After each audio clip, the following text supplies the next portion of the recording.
All right, we'll get started with the third of three panels, and it's just going to be fascinating. So there are those who are here first time and weren't earlier, and we also have, I think, a different set of folks that might be tuning in online, so I'm going to repeat a little bit of stuff. First off, thank you for coming. Two, everybody in the room probably has a phone, so please make sure that it's on silent, or otherwise we charge you a fee when you try to exit the building. Three, this is part of a series of events that we've occasionally had in league with the AEI, American Enterprise Institute, as part of the Project for Common Defense. And it's just really a collection of notable experts in the national security and defense community who are really focused to make sure that we have strategic clarity in U.S. defense policies and that we're resourcing that robustly so America has the kinds of defenses it needs to see to its interests. Second to that, or in line with that, this is also feeding into a new project the Heritage Foundation has initiated, the Index of U.S. Military Strength. So if you're familiar with the Index of Economic Freedom, now in its 20th year, the Heritage Foundation looks at the status of our country compared with others in the world and how things are going. The Index of U.S. Military Strength will look at U.S.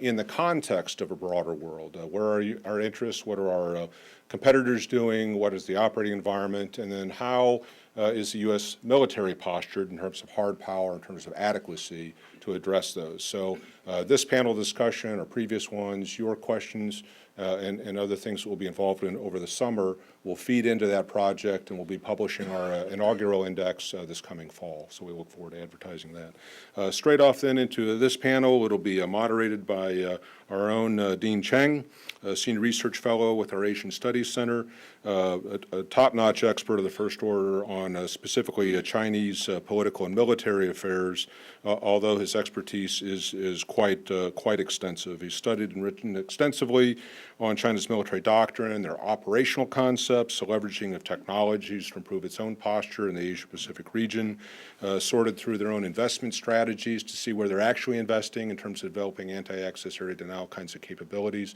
and really serves as a model for thinking about the same kinds of challenges U.S. forces would encounter in other areas around the world as well.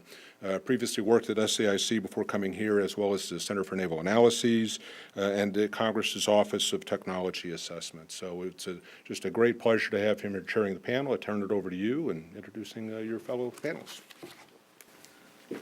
Well, thank you all very much. This is the third panel, so thank you for sticking around. We're coming in for this. Since the end of the Second World War, American ground and naval forces have enjoyed an unprecedented luxury, confidence in air superiority. Whether it was Korea, Vietnam, Panama, Kuwait, Afghanistan, or Iraq, American soldiers, sailors, and Marines could operate knowing that they never had to fear the possibility of enemy aerial activity. And indeed, American air power has been so powerful that it was able to play a central role in compelling the Milosevic government to accede to NATO demands. But that period of unrivaled control of the air appears to be drawing to a close. As Undersecretary of Defense Frank Kendall testified earlier this year, American technological superiority is simply no longer guaranteed. And he noted, this is not a future problem, it's a here and now problem. A variety of countries, including Lord Voldemort, he who must not be named, have engaged in a variety of investments, whether it is in anti-access area denial capabilities, counter-space capabilities, and the like, creating real questions about the ability of the United States to establish the level of air superiority and air dominance it has enjoyed in past conflicts.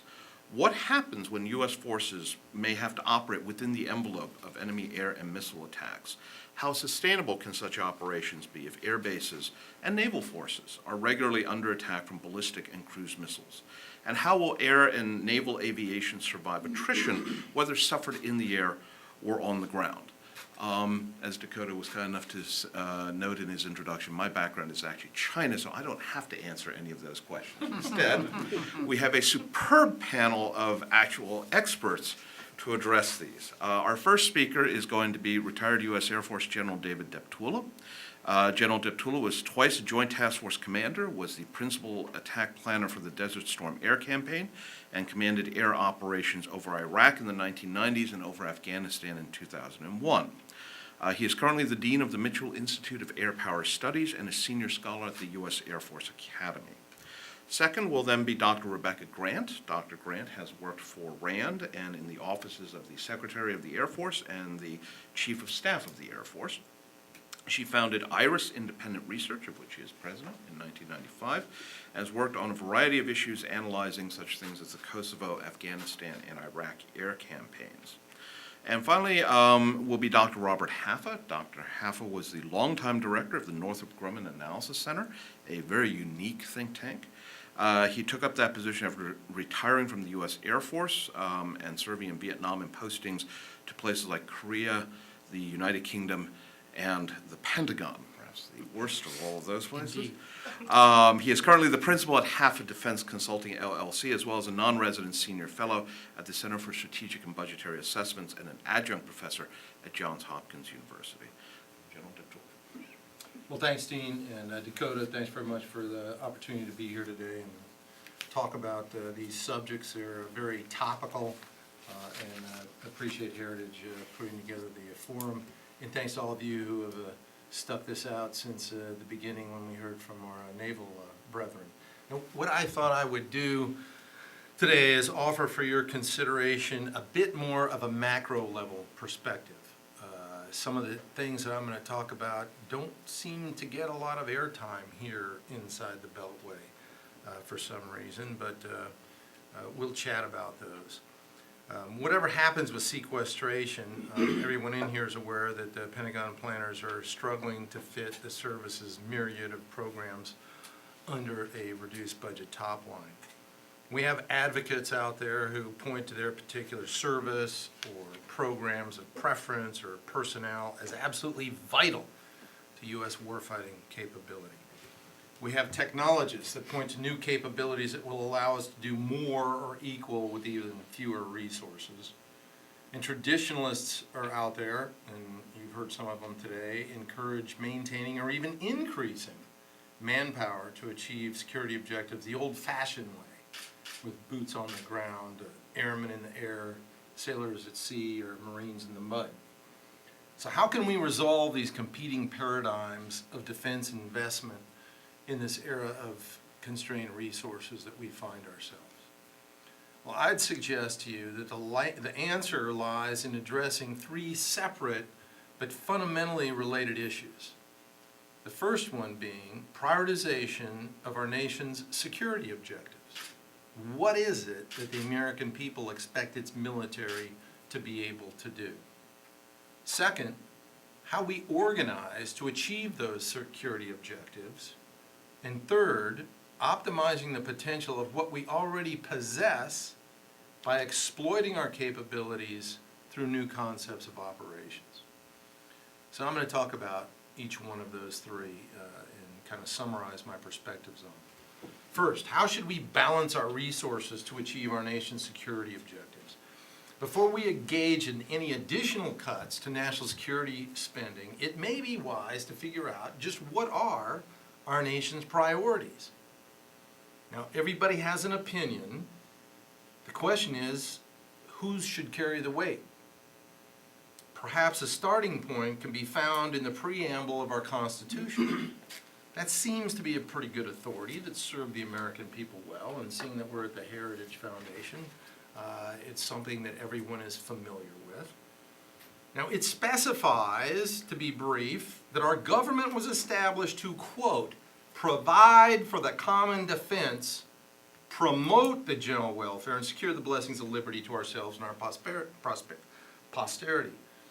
Notice it doesn't say provide for the general welfare and promote the common defense.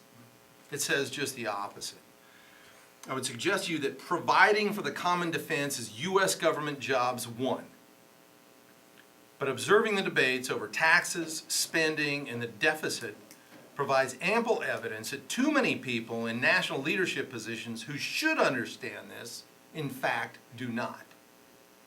Regardless, the issue of how much to spend on national security is directly related to what the American people want our nation to be able to accomplish in that respect.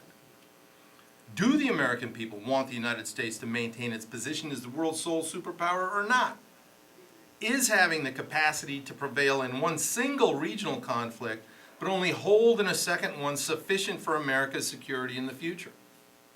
Or will that level of military capacity actually encourage adventurism from those with the capability to do so? Absent an informed discussion on this topic, we're destined to have an ends, ways, means mismatch with respect to the number one mission of our government. Now, one way to elevate this discussion, to get some attention, perhaps, from the nation's leadership, would be to replace the current quadrennial defense review that has tended to focus on programming with what was actually recommended by its establishing body. That was the 1994-1995 Commission on Roles and Missions of the Armed Forces. And what they recommended was a quadrennial strategy review.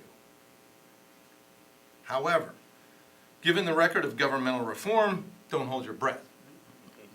So let's assume that the cuts to our national security budget continue to be driven by the lunacy of sequestration, absent little, if any, strategic context, and driven more by congressional self-interest than the advice of military leaders whose profession is national security. Given this state of affairs, what can be done to compensate for an absence of genuine strategic national security guidance? Without any increase in the nation's budget, we can still move toward a fiscally responsible solution by rethinking how to optimize what we already have in terms of organization, capability, and concepts. Now, I'm not telling you there's any single solution, but here are a couple of starting points that deserve some serious consideration. Organizationally, in 1986, Congress passed landmark legislation regarding how DoD organizes to achieve our nation's military objectives. Everyone in here, I think, is familiar with the Goldwater-Nichols Act. The act brought sweeping changes to the way U.S. military forces are organized. And since 1986, there has been tremendous progress toward rectifying inter-service disharmony and excessive redundancy.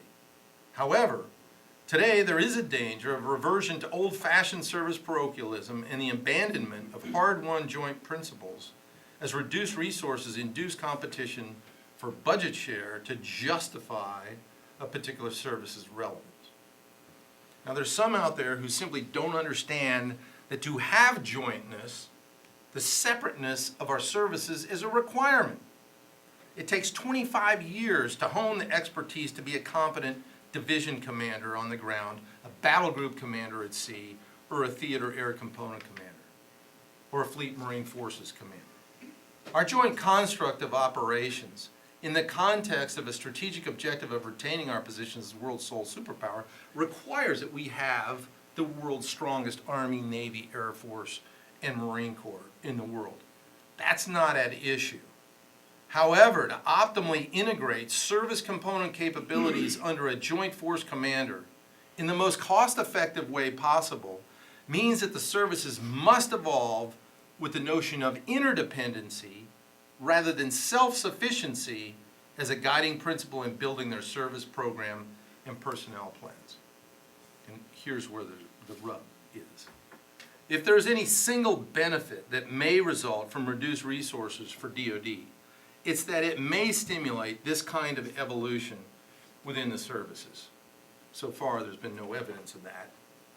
All of the services are doing what I call the turtle game, and that's withdrawing inside their shells, trying to protect what they have. But let me offer an example, if I may, of interdependent thinking via the case of the Close Air Support Mission Area. Army, Marine Corps, Navy, and Air Force all contribute to this mission. Yet budget drills have tended to only treat the capability of close air support in service-specific stovepipes. That's led to superior capabilities offered up as a budget offset in the absence of what yields greatest capability across the broader enterprise. Why are we considering A-10 divestiture at the very same time we're buying new Apache attack helicopters? The A-10 is vastly more survivable, employable, and effective than an Apache. And the A-10 fleet could be bought back with just about a third of the planned spending over the next 5 years on Apache. So this is not about eliminating one aircraft in favor of another. It's about optimizing capabilities from a joint and an enterprise perspective. Now, such comparisons weren't made because service programming is dominating over a joint look at how combat capabilities are actualized in real-world joint operations. We can no longer afford this approach. Now, elevating national security strategy to a point where it actually drives national security resourcing and moving to the next level of jointness as a way to meet DoD resource constraints are two institutional level challenges that may take more time than available to meet the declining scope of security spending ahead. Now, I'm a pragmatist. I understand that. These are not what I've already offered to you are difficult things to accomplish. So I offer a third way to reconcile our security priorities to our fiscal challenges may be more readily achievable because we already have all the pieces. All that has to be accomplished is to assemble them in a way that exploits their potential. To attain superior U.S. warfighting capabilities at less cost in the future is going to require more than just new technology, adjusting manpower, or altering the number and type of widgets that we operate. It's going to require applying concepts of operation enabled by information age capabilities in new ways. Information-centric, interdependent, and functionally integrated operations are what I would suggest to you are keys to future military success. Now, this is going to require an agile operational framework for the integrated employment of U.S. and allied military power. It's going to entail a shifting away from the conduct of warfare segregated by the separate domains of land, air, sea, space, and cyberspace, while still retaining those competencies, to truly integrated cross-domain operations based on the functions of global situation awareness, strike, maneuver, and sustainment. It's time to engage in and encourage thinking beyond stale notions of combined arms warfare and evolve toward an approach of combined effects power. This means presenting leadership with options to net desired results without projecting undue vulnerability. Linking operations across all domains with accurate information can be the basis for an omnipresent security complex that is self-forming and, if attacked, self-healing. This kind of ISR, strike, maneuver, sustainment complex, some of us have labeled it a combat cloud to help people envision this, could deter conflict where possible and win it where conflict is inevitable. The central idea is cross-domain synergy, the complementary rather than merely additive employment of capabilities in different domains such that each enhances the effectiveness and compensates for the vulnerabilities of the other. A collaborative approach to military operations whereby individual systems throughout the battle arena leverage their respective attributes to collectively empower one another in achieving desired effects or outcomes. Now, this kind of complex is not restricted to an individual technology or system or set of systems, nor is it isolated to a specific mission or task. Operations may include fusing individual pieces of information gathered across the battle space into actionable knowledge. Missions may also involve securing an individual combat effect by combining capabilities from an array of platforms. But regardless of the mission, the principal underpinning of the combat cloud idea is that single weapon systems or units are no longer the overriding focus. Instead, the cloud allows individual platforms and units to harness each other's strengths to achieve desired effects irrespective of service, domain, or platform. Okay, what am I talking about? Well, an example would be fifth-generation aircraft operating in contested airspace used to cue Aegis missile defenses to engage adversary anti-ship ballistic missiles launched against U.S. aircraft carriers, allied fleets, or friendly land bases. Now, for some, the image of ubiquitous automated information sharing suggests an over-reliance on digital systems and centralized switching and focus. I'd tell you the reality is the opposite. It's about enabling disaggregated, distributed operations over a fluid operational area. It's about combining digital tools with effective distributed decision-making. So this kind of complex is not just about things. It's about integrating existing and future capabilities within an agile operational information framework that's guided by human understanding. It's an intellectual construct enabled by technological infrastructure, and it is eminently affordable. It simply requires application of what has historically been the linchpin of American military success. That's military leadership that encourages innovation, prudent risk-taking, and more foresight than hindsight. To paraphrase Ben Lambeth in his recent article, Lessons from Modern Warfare, what the conflicts of the post-Cold War years should have taught us, quote, a worthy goal for the nation's leaders in preparing for conflicts yet to come would be to learn from our costly and painful ground-centric combat experiences in the past decade by relying to the greatest extent possible, henceforth, on our clear comparative advantages in global mobility, ISR, and precision strike capability, whether from air, sea, land, or subsea, so as to be poised whenever necessary to project U.S. power without at the same time projecting U.S. vulnerabilities, end quote. So in an era of resource austerity, these are the capabilities where our nation should invest. I would also add to rebalance the investment in our Air Force that it's lost over the last decade, almost 10% of total DoD budget share. A concerted focus on further developing and expanding our air and space forces would serve us well, as they are uniquely positioned to underpin the kind of defense strategy and force structure appropriate to the future. So I'll close by reminding you that, and Dean kind of alluded to this, but he didn't say exactly this, that the only thing more expensive than a first-rate Air Force is a second-rate Air Force. Thanks very much. Thank you, General. Dr. Grant. Well, thank you very much, Dean and Dakota, for putting this panel together today. What I want to speak about is, quite frankly, air superiority. As we come to the wrap-up phase of considering the fiscal year 2015 budgets, we are at about year 5 of a period when we've been under the threat of quick cuts and trimming, whether that goes back to the big announcements by then Secretary of Defense Robert Gates in early 2009, followed by the efficiencies initiatives, the sequester legislation, and all that has come since then. We've been in a period when our ability to hold a strategic dialogue about air power or land power or sea power has been terribly constrained. Certainly on the air power side, this is a bad time to be going through a period when dialogue is constrained, because there really are risks and challenges that are presenting themselves. My first slide here. Okay, so I'm going to go one slide further for a moment. Just 3 or 4 years ago, this is what we thought of as air power in Afghanistan. Really a tremendous force. What we see here is one typical day filled with flights by C-130s and C-17s dropping supplies, B-1s and A-10s doing shows of force, other fighters such as F-18s and F-16s in the mix as well, and Predators and Reapers doing their business, in this case Reapers dropping precision-guided munitions. The ability to apply air power in this 360-degree fashion has been a large part of what's enabled us to, unbelievably, minimize the amount of ground forces we had to put in Afghanistan.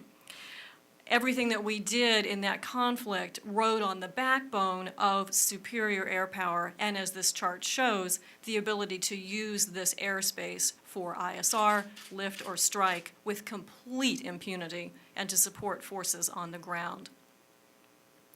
What I'm going to tell you now, sorry, I'm going to go back one, is that our ability to do this, here we go back one more, is really about to be under threat. For the first time, probably since Desert Storm, it's time for us to think about what the wargamers call red air, or the threat from adversary fighters. This chart up on top shows a quick calculation of what recent red air inventories have looked like. So when then Lieutenant Colonel Deptula was planning some of these strikes during Operation Desert Storm, In that case, Iraq didn't have a great many fighters, but it certainly had enough to require significant attention to the job of air superiority, both strikes against airfields and the targets that supported them, and of course, countering that Iraqi Air Force in the air. We then saw 2 decades when the air threat in the air all but disappeared. What we see now is the prospect with China of a true adversary air force able to conduct operations and to be a factor in any types of operations or campaigns. That means that Red Air is now a factor across the spectrum of conflict, whether that's crisis response, deterrence, and following on from that.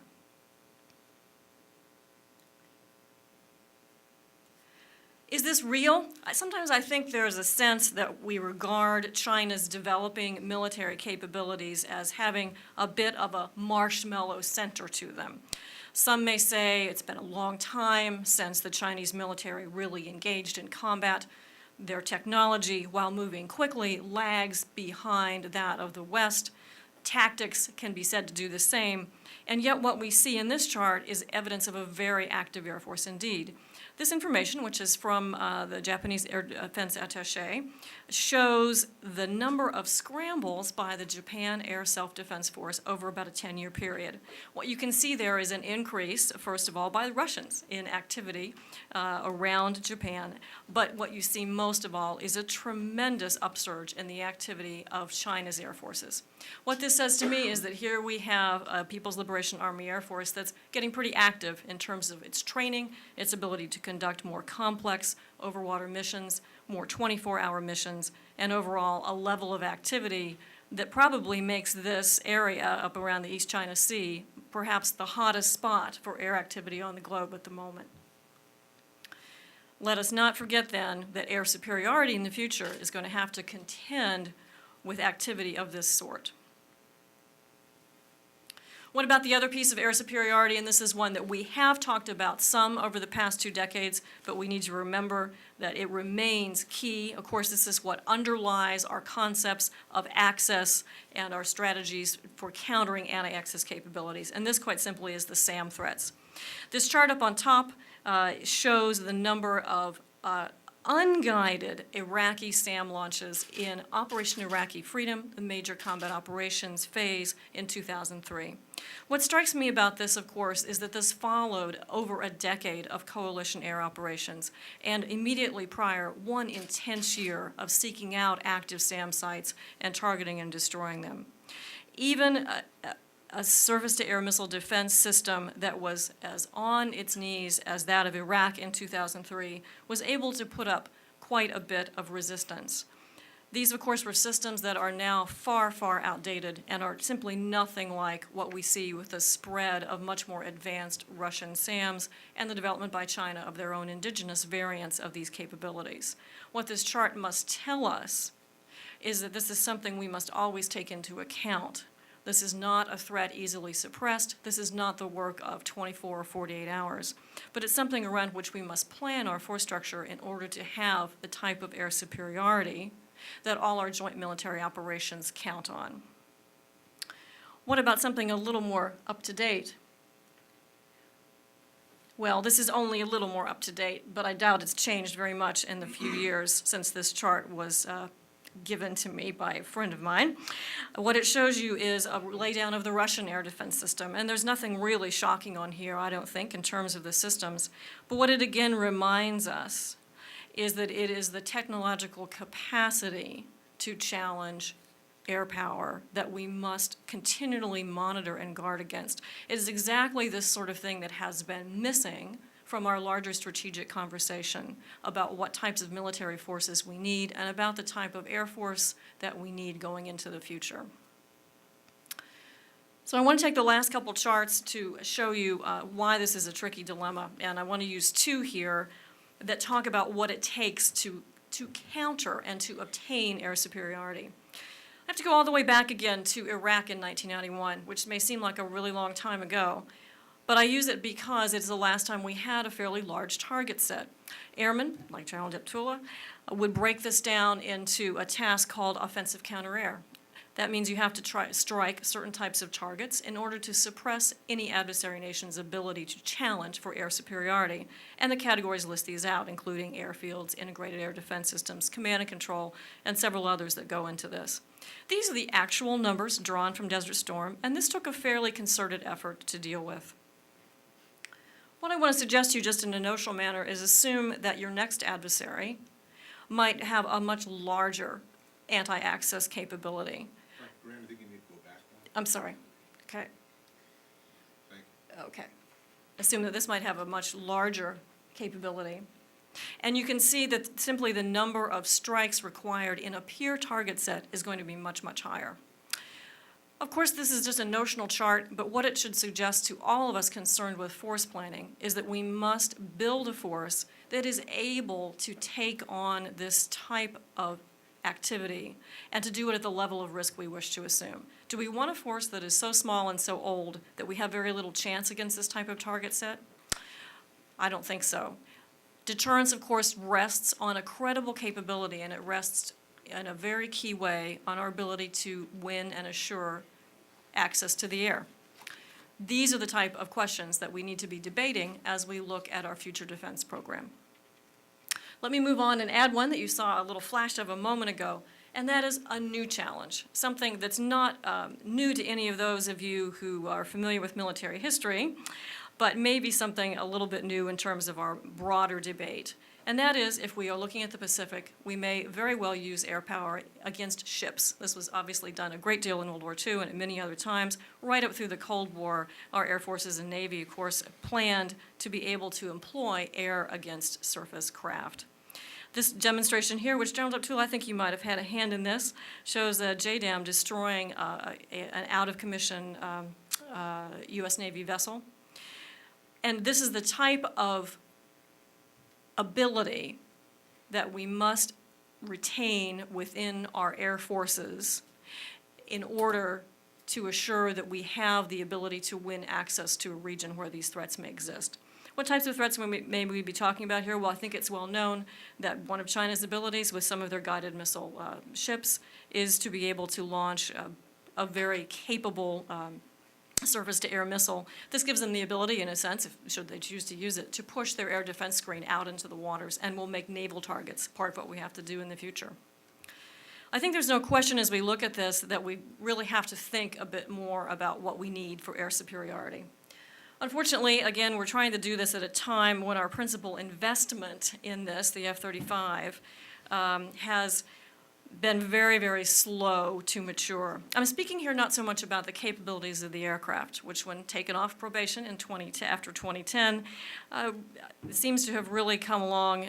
We are hearing reports of good progress, but that in a way scarcely matters. For what we have not done is to actually purchase this aircraft. And what the chart shows is in the big gray bar on top, the original plan was that by 2015, we would have about 1,200 F-35s across the three services in the U.S. inventory. Even as recently as 2009, we expected to have over 700 of these aircraft. And the first round of cuts starting in 2009 were premised specifically on having a fairly robust number of F-35s. What we see after year on year of shaving away at our budget with little strategic dialogue is that, in fact, we have purchased far, far fewer than we ever expected and fewer than we need. The question here to me is not so much about the program itself, for it remains a key priority for the Marine Corps, for the Navy, and, of course, the United States Air Force. The question is, can we simply buy this jet in the quantities that we need? Are we taking risk in not doing so? And how do we go about assessing where this risk stands at this point in time? Finally, I want to talk, with my very last slide, just a little bit about the future. It's important, sorry. Touchy control. Very touchy control. It's important that we come to grips with the risk that we're taking in air superiority, partly so that we can start to look at what the new technologies are. By this point in time, we really ought to be focusing on three things that I've pictured here. One, fortunately, we have some good investments going on in adaptive engines that promise not only fuel economy, but some superior performance potentially for future platforms. As we look to hold air superiority in the future, these will become important investments. Secondly, we are seeing substantial progress in directed energy weapons. The Navy, of course, will deploy a directed energy weapon on a Navy ship this summer.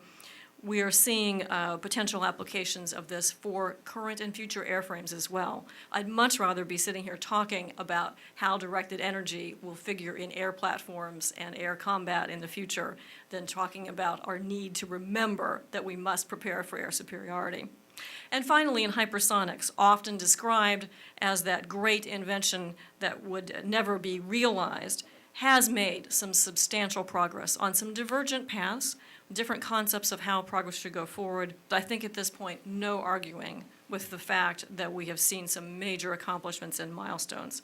I don't expect that this will get us a hypersonic airliner anytime soon, but there's no question that hypersonic shapes and weapons are now much more potentially within the reach of useful tactical and combat applications. It's on these new technology areas that we must focus in order to assure far future air superiority. And to me, that's all the more reason to understand the risks now being accepted in our force structure and to decide what we really do need for that rock bottom task, assuring air superiority. Thank you. Fine. Dr. Haslett?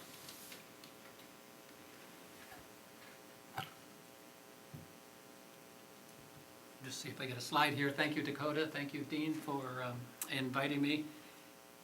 What this presentation, when we get a slide up here, will be is to talk about, we've gone from General Deptula's macro presentation to Rebecca's portrayal of the threat. And what I'd like to talk to is joint ISR in a contested environment. I really was spurred for this presentation by Dakota's description in his flyer, today's discussion. United States military forces beset by numerous challenges, a growing set of potential opponents enabled with advanced technologies, a problematic operating environment featuring long distances, questionable basing access, increasingly within range of enemy weapons, and contested operating domains. So let's take a look at joint ISR in that contested environment. And like most good briefings in Washington, I have three main points. First of those being, we just had a terrific ISR enterprise over the last 10 to 12 years in Iraq and Afghanistan. The United States and its allies put together a very effective intelligence, surveillance, reconnaissance undertaking to prosecute counterterror, counterinsurgency, support ground forces in Iraq and Afghanistan. We have, as we are in this retrenchment, rebalancing process, we have new strategic guidance that says we need to look to other areas, more serious threats, more joint enterprises, and specifically to counter what we heard a lot about this morning from both the Naval panel and the Land Forces panel, anti-access area denial capabilities. So the contention of my briefing is that we can't rely on ISR systems specifically that were designed for a very different contingency. We can't just pick that up and put it over in the Pacific. What we need to do is build an ISR family of systems, as good Pentagonese, capable of operating in contested airspace. So I'll look at platforms, sensors, and integration, both in the previous undertaking and what we think we might need for the future. There's a depiction of some of the platforms that were used in a permissive environment. There were a range of, and I'm talking about joint and airborne platforms, primarily new and old, gathering intelligence on our adversaries in Iraq and Afghanistan. Certainly the use of unmanned air vehicles might have started in the Bosnian days, but came to fruition and productivity in these campaigns. And certainly the hunter-killer capability that we saw in Predator and Reaper is a lesson identified that's going to carry us into the future. But not just unmanned systems in this joint ISR enterprise. We saw typical systems that were designed for different contingencies elsewhere, rivet joint stars, the MC-12 Liberty, and also non-traditional ISR, so-called, the use of fighter aircraft, their targeting pods in order to provide intelligence in near real time to ground forces, F-18s and F-15s with IR targeting pods, F-16 CJs doing signals intelligence, AC-130 videos being relayed to the ground forces. A great story here in terms of using platforms in an adaptive way, great flexibility, great innovation, all in a permissive environment. Sensors, same way, focusing on a very unconventional adversary, very small targets, very mobile, very time sensitive. So the ability to loiter your sensor over a known area and watch for movement, traces, being able to attack in a time-sensitive way was a very important aspect of this.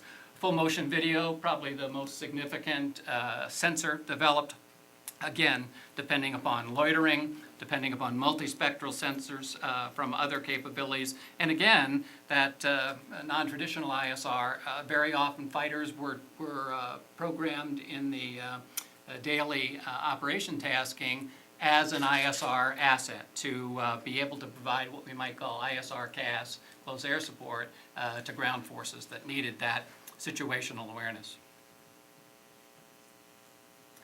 And General Deptula talked about the importance of integration as well, and we went to great extents and also considerable innovation to try to tie this all together in effective ways, using various forms of integration, some of which are positioned there in terms of distributed ground sensors stations. Lots of good examples, links between Predator and the AC-130, Predator full motion video to ground troops through the rover receiver. There was a design targeted against the enemy's IED campaign called Odin, Observe, Detect, Identify, Neutralize, which was able to not only find IEDs, but able to retrace them back to their original depot location, those who were putting them in place. The Battlefield Air Communication Node, C2, being a very important part of all of this effort in order to get E-111As and Global Hawks able to transfer key communications, particularly in mountainous terrain, so lessons learned from Afghanistan, transferred over to Iraq. So, you know, you can't complain about the ISR enterprise. It was designed, innovated, conducted extraordinarily efficiently in order to conduct those combat operations over the last decade or so. As we retrench from those operations and swing our strategic gaze elsewhere, specifically to the rebalancing or the pivot to Asia, strategic guidance has been issued that affects ISR, that says we need to do things differently, and therefore the implications for ISR are significant in terms of platforms, sensors, and integration. You're all familiar with the Priorities for Defense document that came out in January 2012. It says we have to be able to operate in A2AD environments. That was followed by the JOAC, the Joint Operational Access concept, demanding major ISR efforts. The thrust of the JOAC was that it really saw the ISR effort as critical to being able to conduct combat operations, air operations primarily that we're talking about, in a A2AD environment. Critical to be able to carrying out those operations. My colleagues at CSBA have probably done some of the best unclassified work in terms of the air-sea battle, war games, simulations, publications that they put out, that they talk about the first battle of that war is going to be a blinding or a scouting campaign in which the two ISR capabilities come into confrontation in a battle for situation awareness for the ensuing campaign. That work has concluded that achieving air-sea battle interoperability will be toughest in the areas of command and control, communication, and ISR, because those are the factors that will drive the flows of information. as well as the challenges of processing, exploiting, and disseminating PED in a joint environment, something that, again, General Deptula referred to. Rebecca talked about the threat. Here's the strategic guidance that takes us from the previous focus of small, mobile, terrorist, counterinsurgency targets to something much larger than that. Earlier discussions today talked about the era change, if you will, between confrontations of a major power. We all know who the suspects are out there, and so therefore there is a shift from a permissive to a non-permissive air environment for ISR.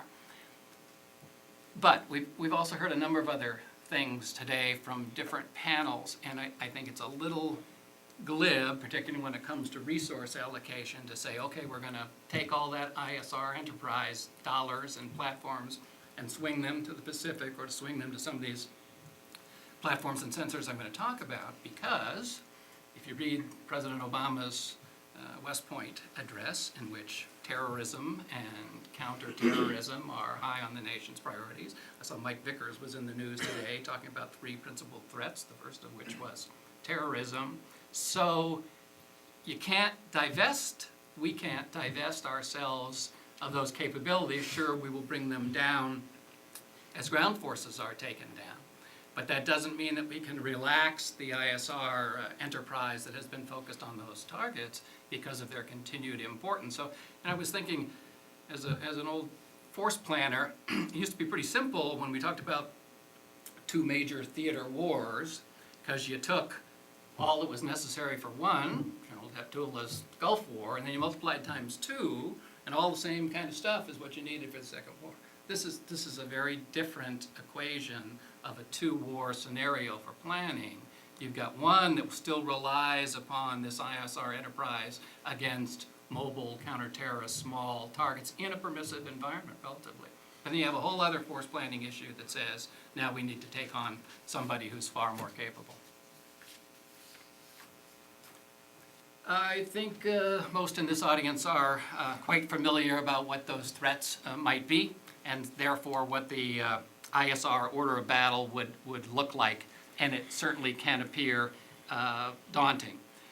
Moreover, the United States Air Forces in the past have seen how difficult it is to operate in a contested conventional environment. Vietnam comes to my mind, and when we start thinking about conducting air operations, pick your spot, Syria, Libya turned out to be somewhat difficult.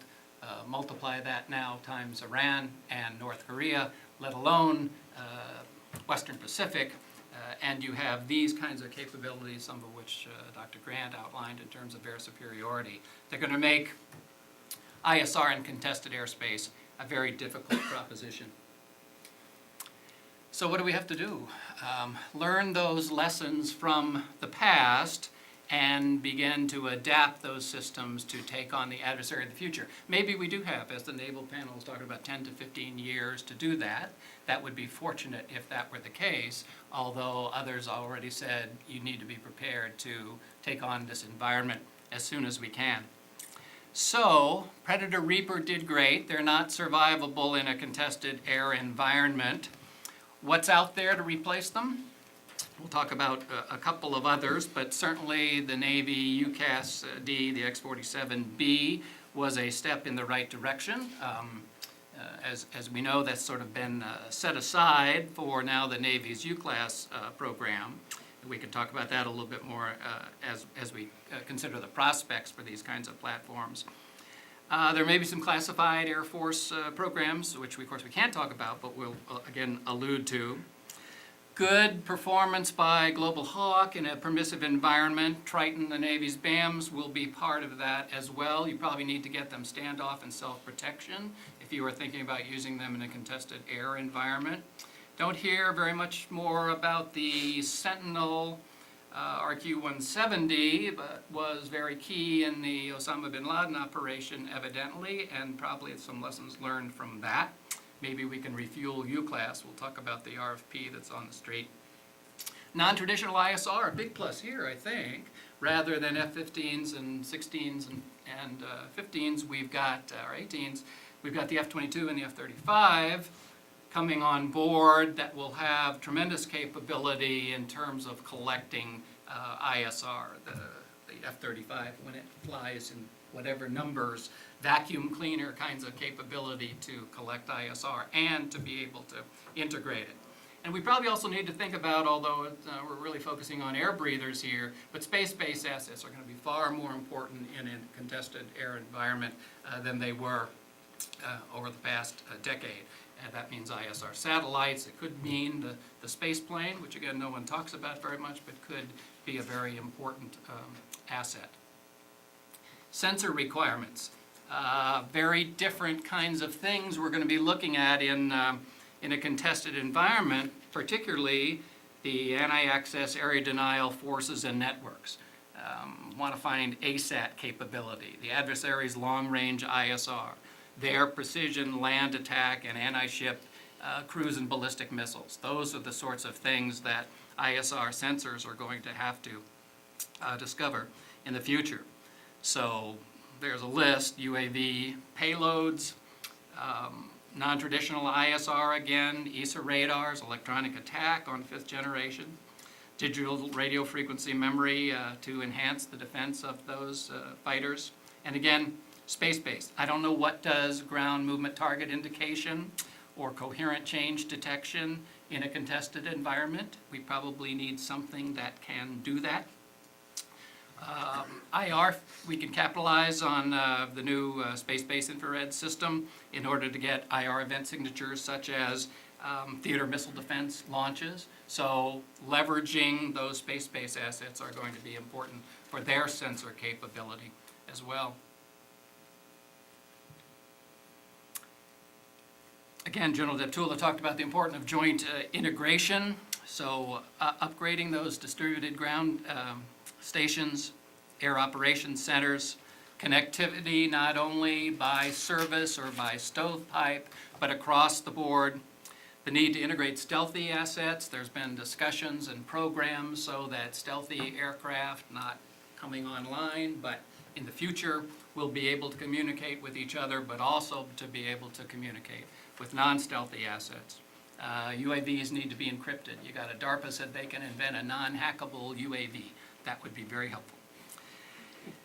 And space-based communications, again, you need to emphasize a number of these programs are already underway. We don't normally think about them in terms of contested airspace ISR, but they will be very helpful for that. Contract just issued on the FAB-T terminals, yes, help communicate with nuclear assets, but also can help coordinate conventional assets as well.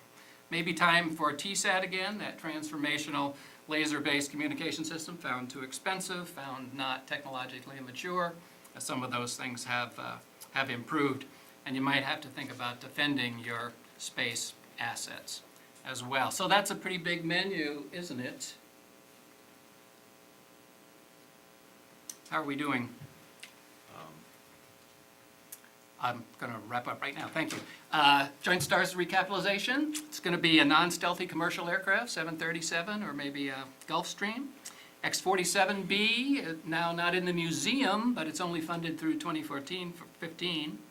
What do we know about the U-class RFP? Big fight in the Navy over what that airplane should be. Reaper, Predator, or something like the X-47B. Black World Developments, Bill Sweetman wrote an article not long ago in Aviation Week on something called the RQ-180. I commend that to you because I can't say any more about it. I don't know any more about it. But there are some hopes that maybe within the Black World we might have a stealthy penetrator for ISR in the future. On processing, exploitation, dissemination, the General Otto, who replaced General Deptula, I think, said the other day that distributed common ground stations were absolutely essential and completely unaffordable. And there was a RAND study that just came out the other day that says the Navy is facing a data flood. General Deptula has also been quoted about swimming in data, By 2016, the RAND study says naval analysts simply will not be able to deal with any of this data and advocates putting it in a Google kind of cloud. We'll see how Navy and Google get along. So, the 3 points to return in summary, thanks Dean. We did great in uncontested airspace, and we probably still need some more about that. The national security guidance says we need to shift those assets. And the contention is that the Joint Force can capitalize on those lessons. We know what the components are, but all those components have to be upgraded in order to operate in a contested environment. They could do it, but progress towards that goal is barely visible. Thank you. Thank you. When Dakota asked me to chair this panel, I pointed out that I am not an expert on air power, and he said, no, you're a China guy, so why don't you say a few words about China in the process? This panel has been very thorough in discussing air power, but it's mostly air power from an American perspective. And it reminds me of the story after the Civil War. A group of Confederate generals got together to talk about what had gone wrong, whether it was the failure of Stuart to inform Lee about what happened at Gettysburg, whether it was the failure of various corps to take Culp's Hill, whether it was perhaps at the North Anna. And finally, General Pickett spoke up and he said, well, I always thought the Yankees had something to do with it. And so in thinking about a little bit about what the Chinese might think about all of this, I would simply note that many of the comments here are directly echoed by many of our Chinese counterparts. In particular, the emphasis on C4ISR, because as the Chinese put it, future wars will be local wars under informationized conditions, and the focus must be on securing information dominance. And information dominance in turn relies upon a combination of air and space-based sensors and systems. And it will be a struggle and a fight to deny an opponent, namely the United States, the Chinese have far fewer compunctions about naming us, as the enemy, about denying us the ability to gather information while securing that information for themselves. And there was noted the idea that perhaps the PLA Air Force is, hard on the outside but has a soft nougaty center. And the issue here is that it is possible. Certainly the PLA as a whole hasn't fought since 1979, and the United States has suffered through 2 long decades of constant conflict. But it is worth noting here, just very quickly, a couple of things. One of which is that while American pilots have benefited, so to speak, from 2 decades of nearly constant warfare, in the sense that they have flown in very realistic air operations, it's worth considering that most of those air operations have been in the areas of air transport, aerial refueling, and air-to-ground strike and air support operations. The United States has not had to fight to secure control of the skies against an enemy air force. Not since Vietnam, and even there it was nowhere on the scale that we would confront in the Western Pacific. It occurs in the context of massive changes in weapons and sensor technologies and stealth and electronic warfare. That means that it may in fact be a level playing field between 2 air forces that have not had to fight at all to secure that aerial control. It should also be a sobering thought that according to public assessments, Chinese pilots now train about as much as American pilots do in the wake of sequestration. And finally, that whereas in the past it was the United States that had the substantial industrial base to bring to bear upon mobilization, today it is China that enjoys the hot production lines available to replace lost aircraft and provide additional munitions. So, on that note, the floor is now open to questions. I really didn't mean to kill any questions. Bill Sweetman, Aviation Week. Interested in the point about Rebecca's point about lasers, because that seems to be something that could very dramatically change the way that you do air power if you have the ability to kill missiles in flight, and if there's no immediate speed of light counteracting weapon. If you can't actually get if you hit a point where you've got an airborne laser that's adequate to shoot down a missile, but you don't yet have an airborne laser that's adequate to shoot down an aeroplane, there's an interesting imbalance that occurs. And that could very rapidly introduce a disruptive change into air power. What's the panel's view of that? Yes. Agree wholeheartedly with your remarks. It will be, when we move from engagement at the speed of sound to engagement at the speed of light, whoever gets there first with the greatest capacity and capability, that truly will be a game changer in the sense of what those words mean. And I think we're getting closer and closer to that point. Since it was on my slide, I'll plunge in. The Navy, and this may have been talked about earlier, but the Navy looks at its deployment of a laser or directed energy weapon partly as a close-in defense system and partly to be targeted against potential red UAVs. So, I think we are already seeing some of that thinking. Some progress yet to be made. That is, of course, what we're looking at is the solid-state lasers, fiber optic bundling to create the levels of power that we require. But let's assume that we get to that point. I think we've seen enough relatively lower power demonstrations to show that that's a road worth exploring.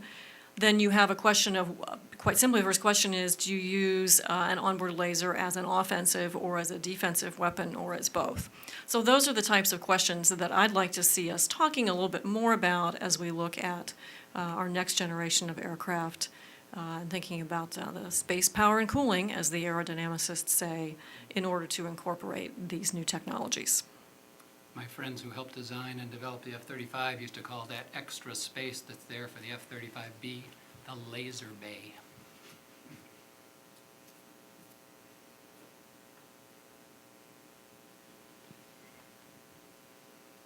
I'm Robert Haddock, a contractor at Special Operations Command. I have a question primarily for General Deptula, but anybody else on the panel can answer also.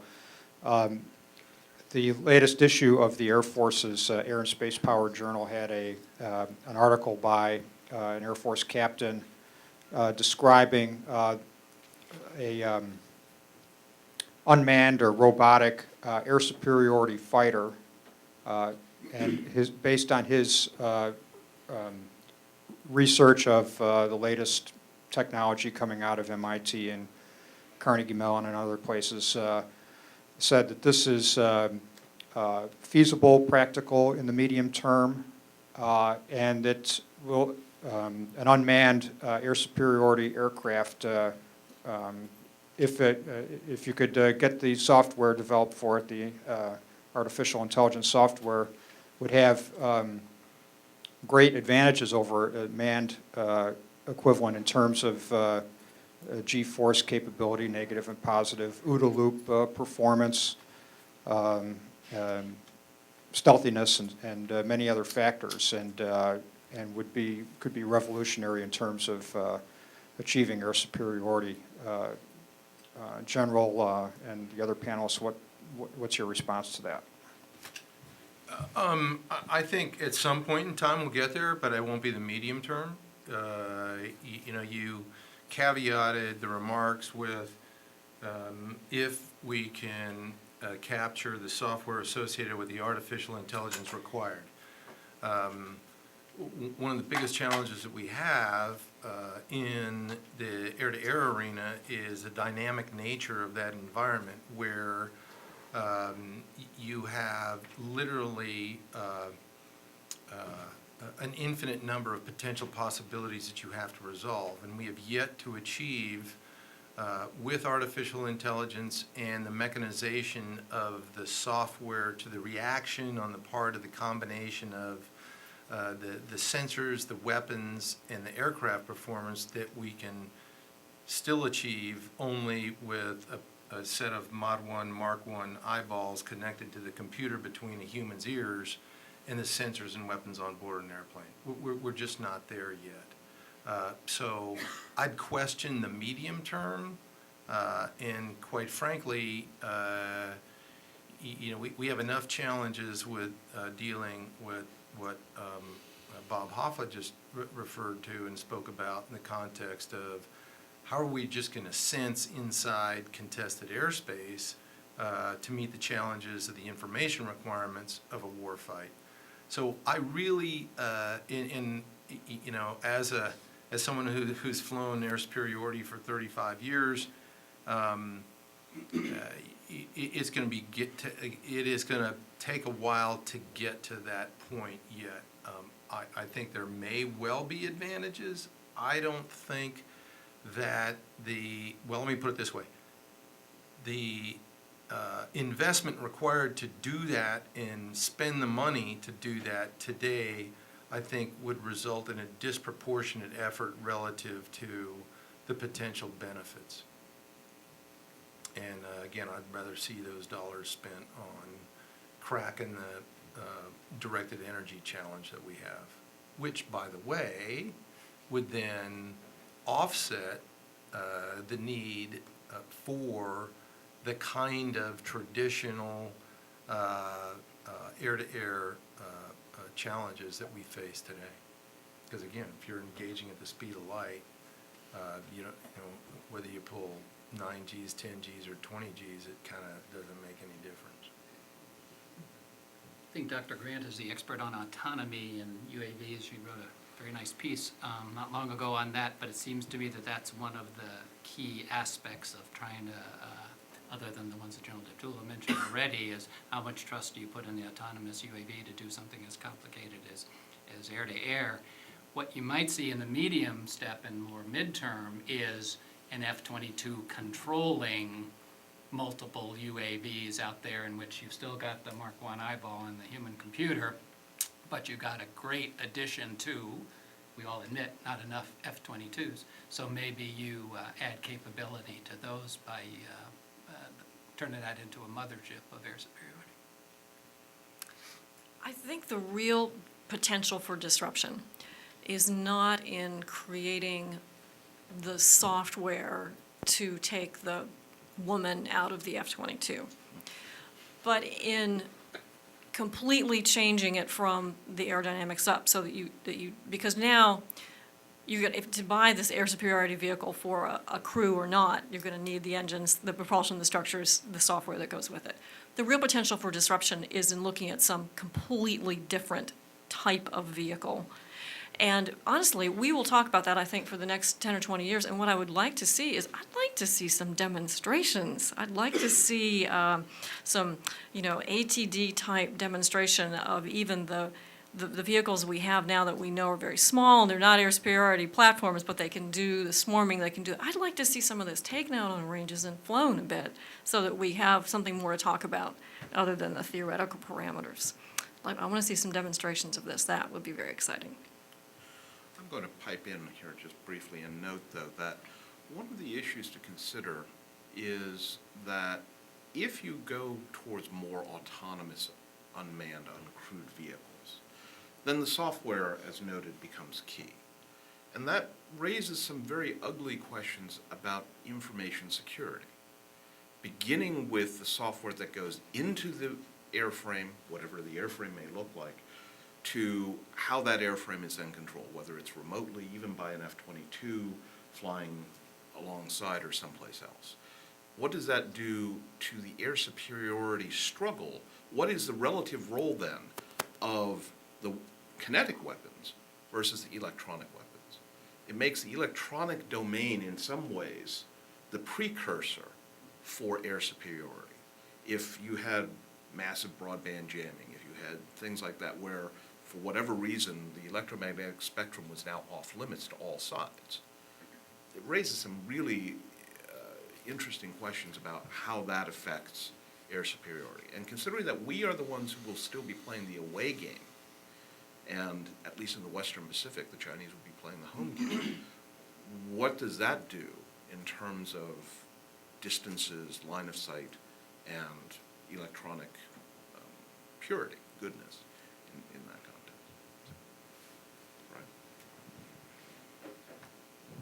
Brian McGrath from Hudson.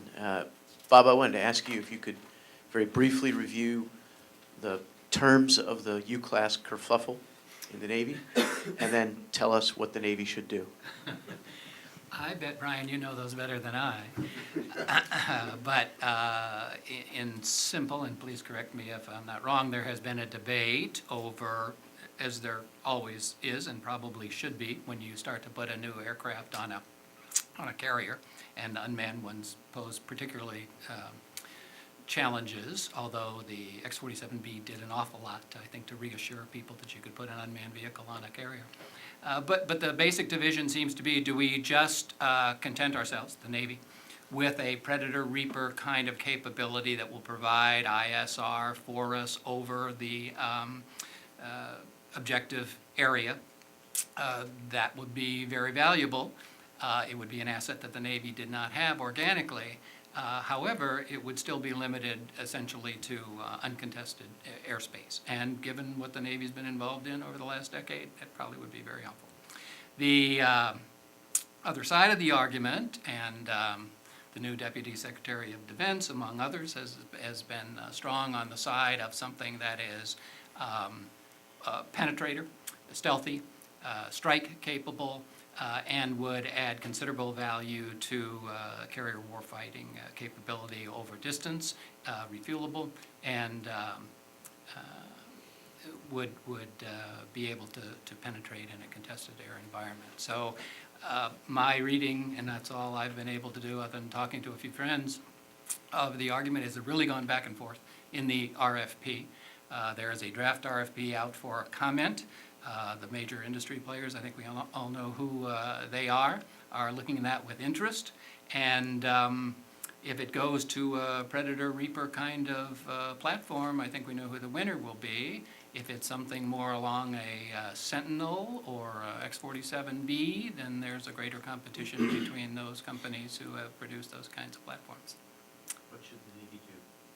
Oh, I'm a very strong believer, if it didn't come out in my briefing, that it ought to be something like an X-47B.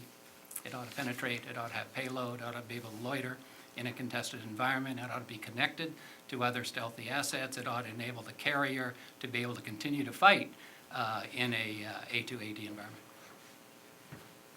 Here, here. I second that. Why would you want to put Predator on a boat? I mean, really? I don't. Ridiculous.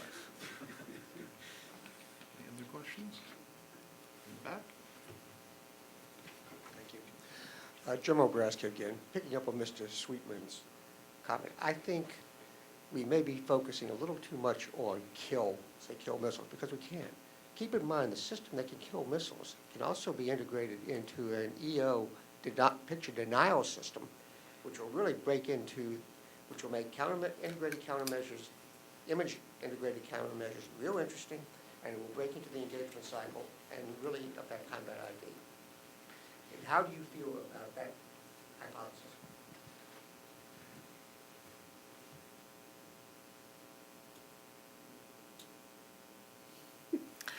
No one seems to want to start. I think you're absolutely right in asking, your question, as I take it, is really about what this electronic environment might look like and the difficulties in dealing with it. And let me just take the opportunity to say, I think it's high time we have a wider discussion about this as well. We don't have much discussion, I don't think enough, about some of the realities of electronic warfare and electronic concepts of operations and what we expect our current platforms to be able to do in that environment. So let's use that partly as a call to talk a little bit more realistically about what we're expecting F-35 and others to be able to do, what we think we can really do in that sense. And then, it raises a question that we've seen before, which is the cycle of advance and countermeasure, and this is partly why stealth was invented in the first place, was to break some of that cycle many, many decades ago.